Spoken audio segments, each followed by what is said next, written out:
Bonjour, aujourd'hui on va s'intéresser à un concept qui a vraiment tout changé dans notre façon de voir le succès au travail, l'intelligence émotionnelle. On va voir que dans le monde professionnel actuel, ce qu'on sait faire, c'est important, bien sûr, mais la manière dont on gère nos relations avec nous-mêmes et avec les autres, eh bien c'est ça qui fait toute la différence. Du coup, ça nous amène à la question de fond. Pourquoi est-ce que les diplômes, l'expertise, tout ce bagage technique qui était autrefois une garantie de réussite, pourquoi est-ce que ça ne suffit plus? Qu'est-ce qui a changé? C'est quoi le petit truc en plus qui fait vraiment décoller une carrière aujourd'hui? Eh bien la réponse, c'est exactement ça. C'est le fameux chaînon manquant du succès. Il ne s'agit plus seulement du savoir-faire, mais bien du savoir-être. C'est cette capacité à jongler avec la complexité des relations humaines au quotidien, dans l'environnement de travail. Eh oui, c'est exactement ça. Les entreprises l'ont bien compris aujourd'hui. Aujourd'hui, un projet génial peut complètement tomber à l'eau, non pas par manque de compétences, mais juste à cause de tensions, d'une mauvaise communication ou d'un management qui ne suit pas. C'est pour ça que savoir gérer ses émotions et créer des liens sains, c'est devenu une compétence absolument essentielle. Alors, entrons dans le vif du sujet. L'intelligence émotionnelle, qu'on appelle aussi l'IE, c'est en fait une double compétence. D'un côté, il faut savoir regarder à l'intérieur de soi pour comprendre ce qui s'y passe. Et de l'autre, il faut être capable de s'ouvrir aux autres pour capter leurs émotions et interagir avec. Mais le point crucial, et il faut bien le retenir, c'est que l'IE ne s'oppose pas du tout au QI, à l'intelligence classique. Au contraire, elle la complète. C'est vraiment le combo des deux qui crée l'excellence. Bon, maintenant qu'on a la définition, comment ça s'articule concrètement? Pour ça, on peut s'appuyer sur les travaux du psychologue Daniel Goleman, celui qui a vraiment popularisé le concept. Il nous donne un cadre très clair pour y voir plus clair. Et ce cadre, il est construit autour de 5 compétences fondamentales, 5 piliers en quelque sorte. Ensemble, ils forment une intelligence émotionnelle solide et nous aident à être plus efficaces au quotidien. Les voilà, ces fameux piliers. D'abord, la conscience de soi, puis la maîtrise de soi, la motivation, l'empathie et pour finir, les compétences sociales. Allez, on va les décortiquer un par un pour voir ce que ça veut dire dans la vraie vie au bureau. Tout part de là, la conscience de soi. C'est la base de tout, le socle. C'est cette capacité à mettre un nom sur ce qu'on ressent et à comprendre pourquoi on le ressent. Par exemple, sentir cette petite boule de stress qui monte avant une réunion importante, eh bien, le simple fait de s'en rendre compte, ça permet de prendre une grande respiration, de se recentrer et de ne pas se laisser déborder. C'est le premier pas pour arrêter de subir ses émotions et commencer à les gérer. Justement, une fois qu'on a identifié l'émotion, qu'est-ce qu'on en fait? C'est là qu'intervient le deuxième pilier, la maîtrise de soi. C'est la capacité à ne pas réagir au quart de tour. Face à une critique un peu dure, au lieu de monter dans les tours, on choisit de rester calme, d'écouter et de répondre de façon posée. Honnêtement, c'est un vrai super pouvoir au travail. Ça sauve des relations et ça désamorce des bombes avant même qu'elles n'explosent. Troisième pilier, la motivation. Et là, ce qui est super intéressant, c'est qu'on ne parle pas de la motivation qui vient d'un bonus ou d'une promotion. Non, on parle d'une force qui vient de l'intérieur.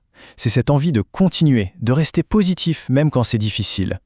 Un projet rate, au lieu de baisser les bras, on se dit « Ok, qu'est-ce que j'ai appris ?» C'est ça, le vrai moteur de la résilience.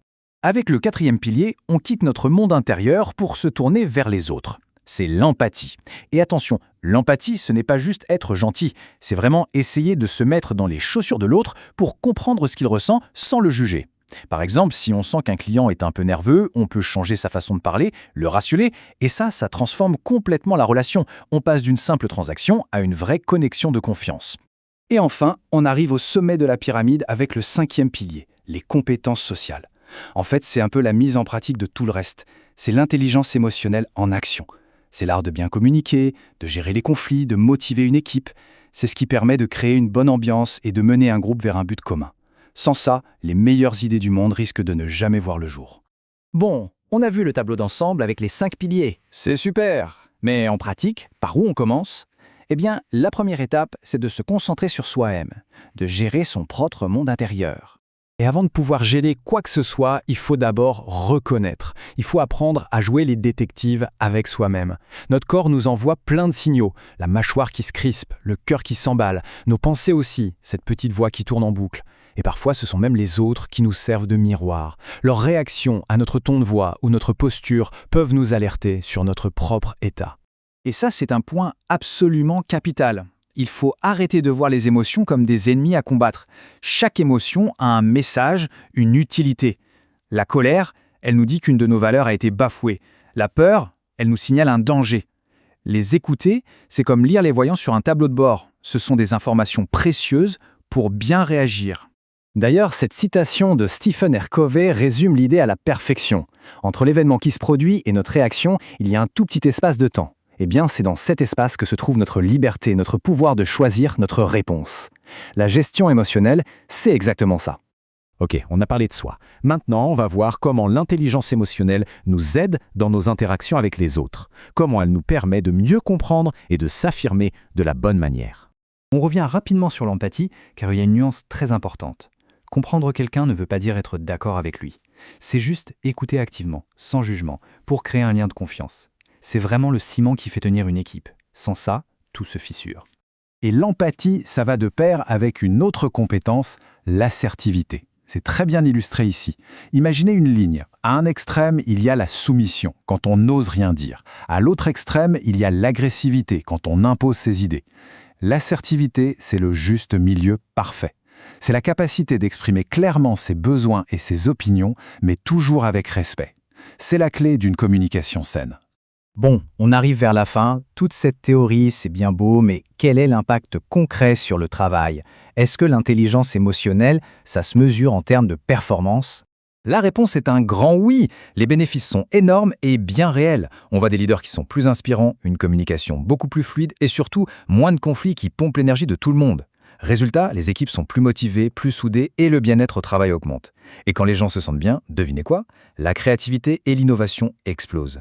Donc non, l'IA ce n'est pas juste une compétence douce, c'est un véritable levier de performance. Voilà, on a fait le tour de ce qu'est l'intelligence émotionnelle et pourquoi elle est si cruciale aujourd'hui. La question, ce n'est plus de savoir si c'est important, mais plutôt de se demander par où est-ce que je commence? Alors, en repensant aux 5 piliers qu'on a vus, sur quelles compétences chacun pourrait se concentrer en premier pour avancer, je vous laisse avec cette réflexion.